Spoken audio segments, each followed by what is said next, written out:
2026 is going to be an awesome year. We got some pretty cool stuff coming up. First off, we got Foundations of Recovery. This is our flagship program. We're starting it in January. This is for anyone, man, woman, or couple who wants to come and reclaim their heart from shame, trauma, and betrayal. We start off with an education on all sorts of principles, give you the common language. We feed you from a fire hose in terms of all things recovery. It is such a great start to recovery. And we get at the roots of things, Tyler. This isn't like any other program. Like, this is our healing journey in process, and Foundations is where we begin. If you look at the value that you're getting there to kick off a good recovery with all of the right education, all of the right language, and a team to get you started while also being directed by Brannon and myself through the whole process, what a deal. So if you're interested, if you're struggling, if you've been wanting to do something for a long time, jump into this. This only comes around every so often, and we would love to have you there. Click the link in the description to sign up for it. And to make it even sweeter, we're also including a raffle for a free pass to the Radiant Dawn retreat. Anyone who signs up for Foundations will be added to the raffle for that free Radiant Dawn pass. If you're a man and you sign up for Foundations, your name still gets entered, and you can give that pass away if you win it to any woman that you want to. So what you're saying, Tyler, is if you sign up and participate in Foundations, you could possibly go to Radiant Dawn for free? That's exactly what I'm saying, which is crazy because Foundations by itself is already an insane value. Man, I sound so salesy. But it actually is awesome. So come to Foundations. And even if you don't come to Foundations, sign up for Radiant Dawn. It's beyond therapy, the best healing experiences that you can have. Click the link below and come join us. Is there life after divorce? Welcome to the Real Talk Recovery Podcast with the Therapy Brothers. We're brothers, we're therapists, and we know recovery. Bring your stories, your questions, your successes with real recovery.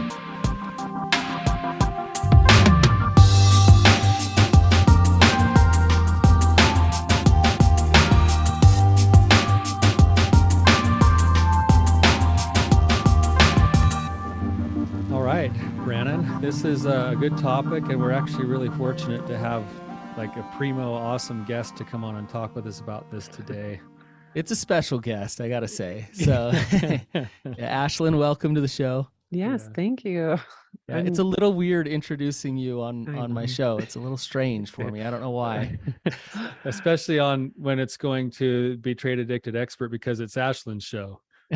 Yeah, exactly. Because this is going to be Ashlynn's show too. So that is confusing. And then it's going to be on my podcast. We're going to have it on 3 podcasts. Yeah. But it's just, right. Just us. Well, but there's a reason, right? So not only are we going to talk about, I think, an important topic today and hopefully help some people with what we talk about, but we also wanted to let people know what's going on with the Betrayed, the Addicted, and the Expert feed. So for us, for me and Tyler, this is going to be the last episode that we put on the Betrayed, the Addicted, and the Expert feed, which means to find our podcast, you have to go to our Real Talk Recovery podcast and that link, and we can put that in the show notes here. And if you've been listening on BAE, Betrayed, Addicted, Expert, then it's really time to shift over because we're not going to post here anymore. And Ashlynn? Same here. So we've kind of been doing the same thing where I'm posting on Betrayed, Addicted, Expert and This Is Ashlynn podcast. And so it's, just go subscribe to both of our podcasts, move over.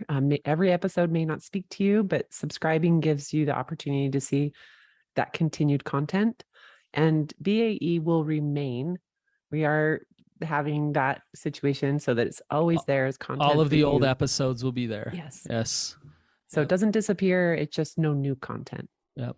And I do got to say, I've listened to Ashlynn's podcast, and it's a great compliment to what we do as well. So subscribe to both of them and keep going with us. There's still life's long. The journey is still continuing. So yes, whether you're in Betrayed and Addicted relationship or not, it's still tough. And so there's plenty of topics out there.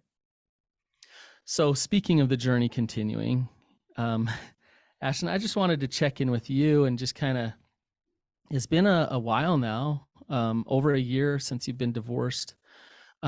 Just get a good feel for what is life like? What's life like after divorce? What were some of the ups and the downs, the challenges? What are some of the awesome things about divorce? Start wherever you want, Ashlynn. I'm really happy right now. And like you said, it's been a while. So we separated in January of 2021. And then we're divorced, soon after, months later.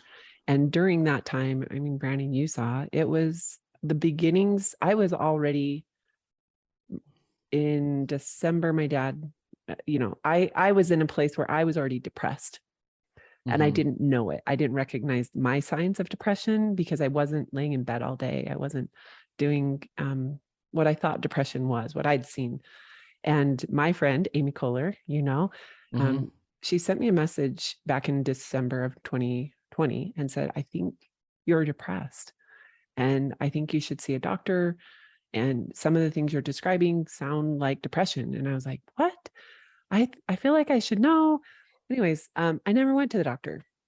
And just kept going. And so when January came and my former partner, you all probably know, said that he wanted to get a divorce, at the time, it was so shocking to me. And I was already kind of low that I fell hard. I fell really hard and went to that place where I never thought I'd be. And so it's strange that I could be there. And then now I'm so far from that. Like, how was I so unhappy and so devastated and thought I couldn't have a life after divorce? Everything felt like it was going to explode. My family and all my hopes and dreams for the future. And then, our business, we're tied together and we just shared our whole life online. Like, I was embarrassed. It was very overwhelming for me. And I don't know that I would have done it any different. I don't know how to do it any different. I did it the best that I could, and it was messy. And it took me a few months before I could share it with the world and felt capable of that.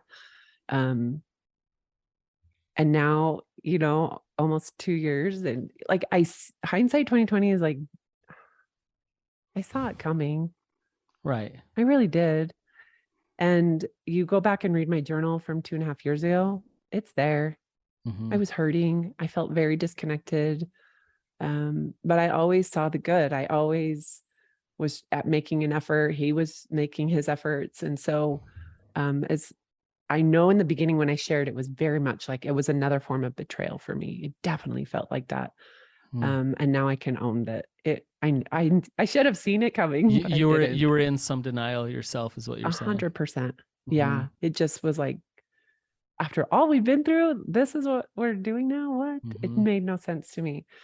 And today, I was running one of my women's groups, and there's a few girls who are getting divorced right now, and they're in that low of just not feeling like the thought of dating after 40 just sounds awful and overwhelming. And you're coming from this place of feeling unlovable and not enough. And then you're like, okay, now go figure it out. And it's a lot. And so to see these women who were hurting so much today and like, oh my gosh, you're going to make it. I promise. Like, I remember being there, and then so mind blowing to be where I'm at today, where I'm more than okay.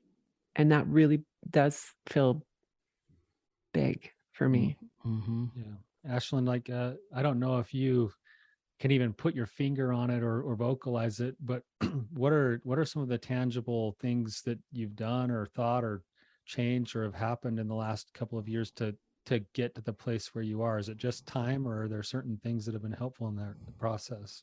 Oh, well, I know that the work we did in recovery is like, it was like I had this giant tool bag saying like, it's the same work here, just go do the same thing. But it didn't feel like it in the beginning. It was like, I don't know how to do this. I've never done it. And so I don't know what to do. And, I'm surrounded by such great people who that's my world. And they're like, oh, it's the same thing. Like, we just do the same work. You got to work through your shame. and all those feelings. You got to get back into who you are and love for self and validation for myself. Like, I thought I loved myself. I thought I knew who I was. I thought I took care of myself, but until that divorce, time apart, and especially probably the hardest part was when my kids started not being with me all the time. So like those first weekends when we were trading kids, like, oh, it was so lonely, so lonely. And, most of my friends are married or in a relationship. And so I just spent my nights alone, which is good for me. I needed to be alone, and to be okay being alone. And I did little things, like I made little things special and kind of ritual for me. So baths became really beautiful parts of my evening, because it was like, I'm going to light the candles that I would buy and not burn, but I wanted the feel to be beautiful. I wanted it to smell beautiful. I bought the bath salts and the bath bombs, and I would take my time. So I take 2-hour baths because I don't have anything to do. So I went from hating that time away from my kids to starting to love it, which felt so wrong at the same time. Like, you guys don't get to experience that. You're in a marriage where you're like, no, you'll never have to have that. Right. But right. It's this forced season of my life where I have to figure out myself even more. And it's been really great. So yeah, making small things, big things has helped. And forcing myself to be alone. So I didn't just fill my time. I went on a lot of hikes alone, driving alone, walking. I still do a lot of those things, and I have my kids 50% of the time. And, I had lots of rules for myself going into what I wanted my life to look like. I redefine, like, okay, these are my values. These are the things I went through when I started recovery of who I am. And guess what? They're still the same. I don't have a marriage. I don't have someone else there, but I still have a lot of the same beliefs. I don't have a religion anymore. I left that before I got divorced. And yeah, it's still a lot of the same stuff that I have to pull from. But yeah, it took a lot of digging, I would say, that I didn't realize had to happen.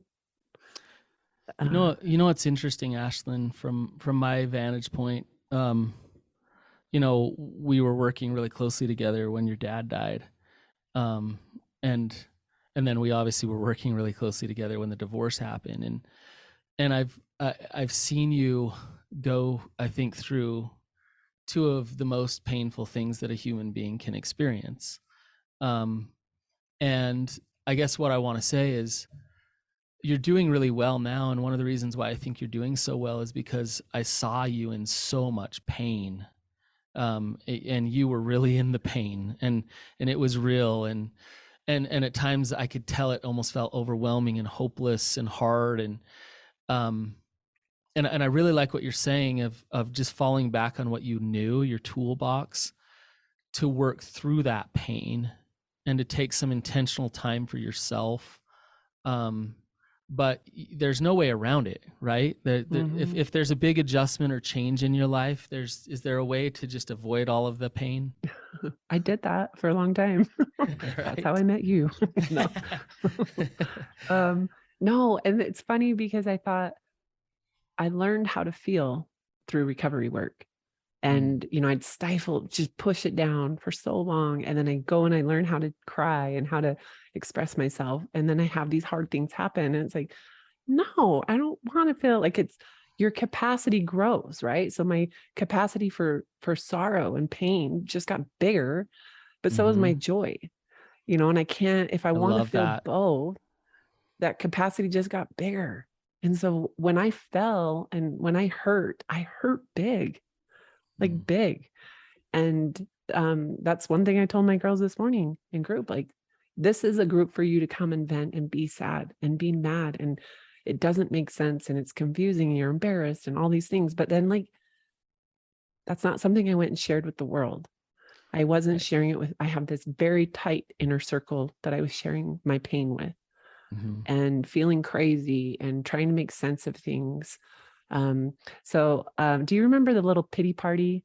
Like I'd have a 15-minute pity party and then move on from my day. Uh-huh. So that saved my life because I needed that. So, like I said, I left religion, but when I shower or when I'm driving the car, those are my moments where I'm like, if I need it and I'm just feeling overwhelmed, it's a conversation with God Love it. where I'm just like, this sucks. I hate it. This hurts. It's painful. And then you mix in like people want to know details and people want, it was just a lot. And yeah, if I hadn't allowed myself to feel that deep, I know I wouldn't be where I'm at today. Right. I know Right. it. And so I feel like I skipped through things. Like I mean, it was painful and it was long and it felt like forever, but I feel like I made it through that huge lump of ick because I allowed myself to just be Stepped raw. into it. Yeah. Yep. Yeah. Yeah. Man, I remember seeing you there and just wanting to take it from you and knowing that there's nothing as your friend, nothing I could do, nor would it be helpful for me to just take that pain from you. You had to go through it in order to heal. And there's no other way. And that's how betrayal works as well. I mean, you can apply that to everything in life. Yeah. But I did show up on your doorstep the night I wanted to take my life. So thank you for that. I'm glad you came over. Yeah. Yeah. Tyler, do you have questions? Yeah, I mean, I'm kind of the outsider on this conversation a little bit, but I guess I'm just wondering, Ashlynn, you were talking about these women that you're working with in your groups and seeing them kind of in an earlier stage of, that they're going to end up being able to be in the same space that you're finding now for yourself. And then of course, life's going to happen. There's going to be other new challenges and things.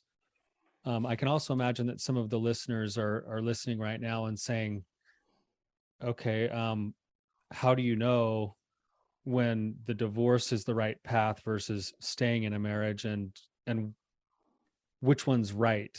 And I imagine that you probably have some insight as to what might be right for certain people and what's not. I mean, I wish I had everyone's answers. It's so tricky, Tyler, because I know you guys probably get the exact same messages. Like, here's my situation. Now what? What should I do? And Brannon used to say this all the time, and it drove me insane. But like, you're the only one who knows your own answers. And I'm like, wow, just tell me the answers. But it's so true. I hate it, but it's true. Yeah. And so, although divorce didn't feel right for me in the beginning because it wasn't my choice, and it was like it felt out of nowhere, the more I leaned into like the realities of it happened abruptly, but when we actually started talking about it with each other, it was like, yeah, why would I want to be with someone who doesn't want to be with me? Yeah. And why would I make him stay with me if he's not happy? Like, the reality was, I know I'm going to be okay either way. I don't regret staying through my marriage. I don't regret the 2 decades we had together. We had a lot of great moments. We did a lot of great things. But when it was time to let go, it was absolutely freeing for me. And I told him this a couple months ago. We were amicable and get along. I said, I know it was hard for you in that choice. And we were all more like, what's wrong with him? Why would he do this? It was so out of character kind of thing. So he felt very alone in that. But I said, I never could have done what you did. And it's been such a gift to me, and I appreciate it. So as hard as it is for us both to be in this space of newness still, it's what needed to happen. And I don't know that you can do it in a way that's like beautiful and amicable when there's kids involved and your business partners, and it was messy. And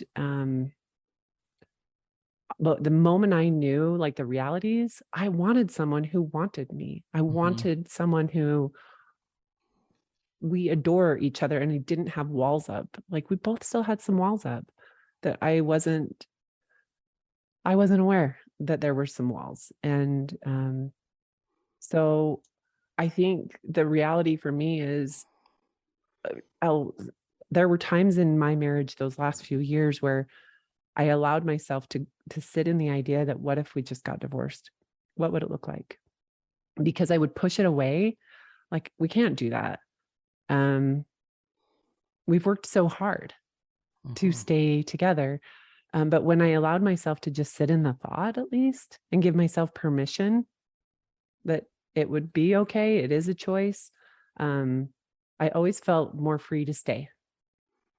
Interesting. And yeah, but because I was like pushing it down, I felt like that trapped feeling. So yeah, I think once I accepted it, the reality, okay, we are getting divorced, and just leaned into that, it actually, Brannon, you know this, I was very hurt and felt like I wanted to tell the world how hurt I was. And yeah, I'm so glad. I think I read Brannon like this thing I wanted to share on social media. I'm so glad I never shared it, but I just wanted people to know things. And I hear it all the time from people. They're like, but he did this and this and this, and people need to know.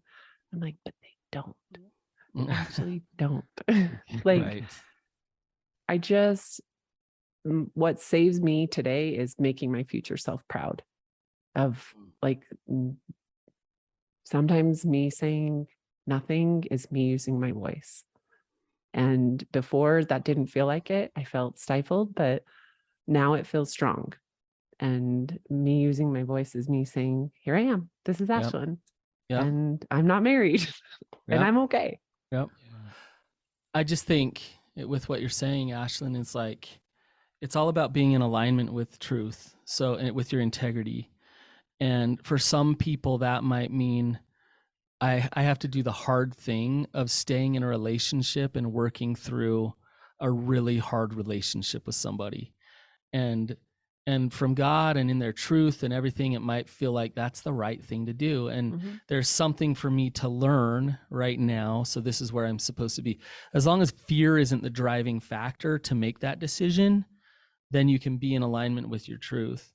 And for others, you might be in a really hard relationship, and you know, and in your truth and in your integrity, you know that you're supposed to get divorced, but you're scared to do it. Oh, yeah. Right. Yeah. Like, it's we have our own answers, but I don't actually want to listen to them because I don't want so the one scary. I know is there right in front of me, whether it's staying, whether it's going, right? Oh yeah.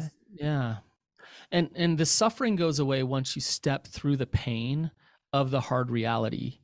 And that's what, I mean, that's, yeah, exactly. Yeah.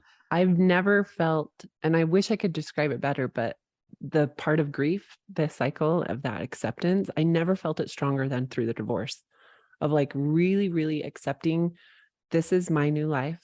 I don't, like, all my future dreams are now different. I don't even know what they are, Yeah. And then accepting that my past is my past, that they're like, it wasn't not real. And I think you have to go through that stage of like, it wasn't even real. And, but like, it was real to me. Yes. And that's what matters. And, but like accepting the past, accepting that my future is unknown, and just staying here in today and not rushing to my next day. Like, but the next step is dating. And then the next step is getting married. And the next step is like, I'm just chill, okay. Live for today. Chill out, Ashlynn. Yeah. Yes.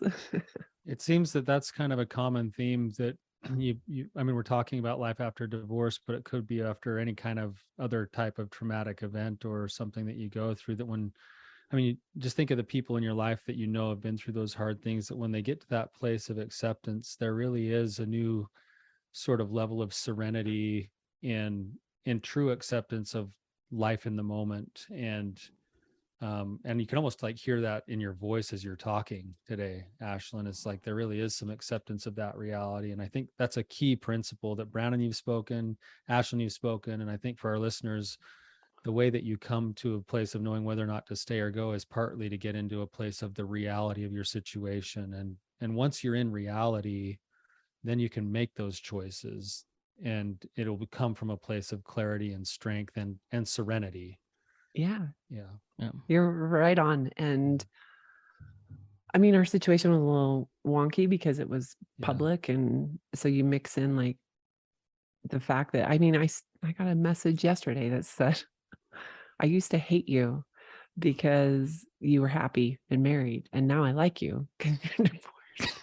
And I'm like, awesome. I never know how to respond to these messages. But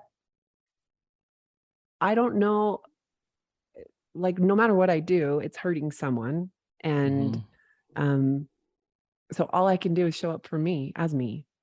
And I think before I was showing up and trying to protect so much that I mean, I still may not know how to respond to those messages, but I at least don't take them on of like, oh no, I need to be doing something different because they don't like me. Or now they do like me. What if I get married again? Now they're going to hate me again. The reality is this, we were looked at as this, we tried not to be, and we were careful with our words of like, recovery does not mean staying together. And so when we ended up not staying together, it was a lot to take on for me. And he got messages that were really horrible from listeners, because they had put so much hope in our relationship rather than the process. And then now, as they see me happy and sharing my joy, it's like, but what about him? And what about that? Was it all real? Was it all fit? And I'm like, no, like, I don't even compare the happy that I'm in now with someone new to him. And it's just different. Like, right. I am a different person. I love different. I feel love different. And I see the world different. And so it's not comparable to me. I had really good moments in my 21 years with him. And I've had a really great last year with someone new. Yeah. And you wouldn't take back all the things that you've learned. No. Yeah. You chose into that, and everything we talked about on the podcast for 4 years, like I can tell you guys, it was genuine. Ashlynn and Kobe weren't putting on a show. It was the topics that we were talking about and the struggles that they were going through. We weren't putting on a show there.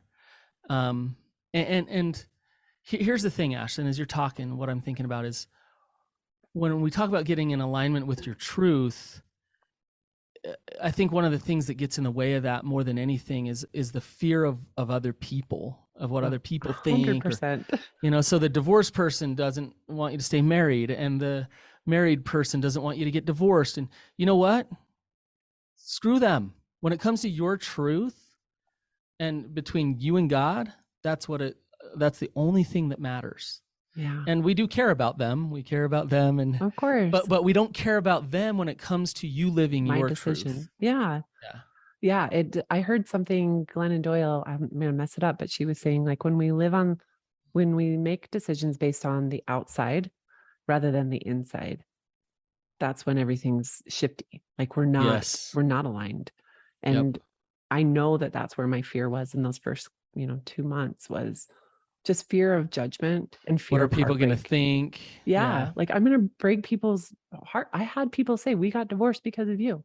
Yeah. And I'm like, don't like, make your own decisions. Yeah. Like, no. So it's I don't want any of that for people, but I also can understand when we're in dark places, blame feels easier. I'm sure I did that at some point, with my own marriage and with the divorce. Right. I want to shift gears a little bit. And I want to ask you about some random stuff. So, talk to me about roller skating and hiking, about roller skating and hiking. Okay. You obviously like to do those things, right? I do. Yes. Yeah. And why? Why are they significant and important to you? Well, I would say it was probably after my dad died. It just, death wakes you up. It's this gift that no one wants, but it does something for you. Mm-hmm. And it was like, why am I not doing the things that I love anymore? Mm-hmm. I've always been active and I like things and I like organizing things, but I had stopped doing a lot of things I loved because my partner didn't want to do them with me. And I wanted to spend time with him, and my love language is quality time. And so the end of 2020, I'm so confused on years. What year is it? 2022. All these years feel weird, but It's okay. COVID. Just blame COVID. That year, I opened up, I made like a little hiking group, a free hiking group online, and for people in Utah. And I was like, I'm just gonna go hiking because I'm hiking alone. It's not super safe. I can't always go with my friends, and I don't have family that wants to go with me. And so I created these groups, and then I got divorced. And it was like these saved me because I really needed people to hike with because it was dark and scary for me. And skating for a period of time during that divorce, I didn't want to. So I stopped skating. And what brought me joy for so many years from my, it was like this nostalgic thing that I brought back because nostalgic hobbies gave me that double endorphin. Like it's nostalgic and it's fun. And I didn't want to do it anymore. And it scared me. Like, why don't I want to do this thing that I've loved? And now I'm hiking, which I did all growing up and I loved, but I just went with it. Like, okay, it's just not the season. And now, I mean, we hike, I do group hikes, co-ed and just women's hikes. And I skate. We're doing skating at my retreat. Now I can skate. Now it makes me happy again. But they are things that brought me back to me, like pre-Ashlynn. Yeah. Pre-Ashlynn married, I was these things. And I was a lot of things, and I gave up a lot of things. That's on me. That's not on my marriage. I just didn't understand that I could still be so many of the parts of me and be married and be a mom. And so, yes, divorce for me has awakened the parts of me that I ignored. And it's unfortunately, like you said, what are the good things of divorce? I hated the time away from my kids, but now it's time where I'm like, I have a whole week at a time where I can go and do, I could took a 2-hour nap today. That's awesome. That's so weird. Also, it was awesome. Jenny would be very proud of you. I know, right? I didn't do a lot of those things when I had my kids full time and I had a partner because I felt like I had to be doing, and I'm allowing myself to just be. I'm allowing myself. I make time for fun, and it's actually a daily that I make my women check into every day. Are you having fun? I miss in the chaos, because if we're not having fun, we're just sad. Yeah. And life is hard. And so skating and hiking has been two of those things that are fun for me. And I just think, so many voices of like, you're in your 40s, you shouldn't be skating. You should just be a mom. You should just be, should, right? Yeah. But the fact of the matter is like that's what makes you feel alive. And don't let anybody tell you not to go experience those things and do those things. For sure. Whatever it is. I hiked Mount Timpanogos. It's 17-mile hike. Yeah, it's a decent hike. We've lived here 10 years and I've seen this huge mountain that I wanted to hike, and I just gave myself so many limits. Like, I have a fused back and I'm not in good enough shape and all these things. And when I started dating the guy I'm dating, he's like, you can, like, I see you, you're very active, you can do it. And I'll hike it with you. We'll hike it slow. It's not about getting there fast. It's just about the experience. And so we hiked it, and we did it as a group, but we missed the group. It was 4 a.m. and there was no parking. So we had to park a mile up the road. So we were behind everyone the whole way, but it rained and hailed almost the entire time. Oh my gosh. It was the most miserable hike because it's 17 miles. And so we're cold. We thought it would be hot, it's summer, and We were not prepared. We weren't drinking enough water. Like so many things added up, but we got to that peak. I'm not going to give up. I'm going to not hike all that way and then not get to the peak. So I got to the peak thinking like, wow, I limited myself for 10 years looking at this mountain, thinking I can't do this. And here I am. I looked like a grandma hiking it. There's video of me that I'm like, oh my gosh, I look so old because I'm in so much pain. It hurts so bad to do it. And the craziest thing I have to just share, we got to there's a building on top of Mount Timpanogos, and there was a doctor who diagnosed me with scoliosis at age 11 was there. No way. Gosh. Like there's Wow. like 3 people in the building. Oh, wow. I've not seen this man since I was 11. And I said, I can't believe I'm here with you and I didn't even know it was him. He introduced himself and I'm like, I know you. You diagnosed me with scoliosis. I have a fuse back. I never thought I could do this. And here I am. And he was like, take a picture. He thought it was the coolest thing ever. That is like, so cool. You have a life after being fused, So it just felt even bigger than it. Like it was very symbolic that we hiked in such misery.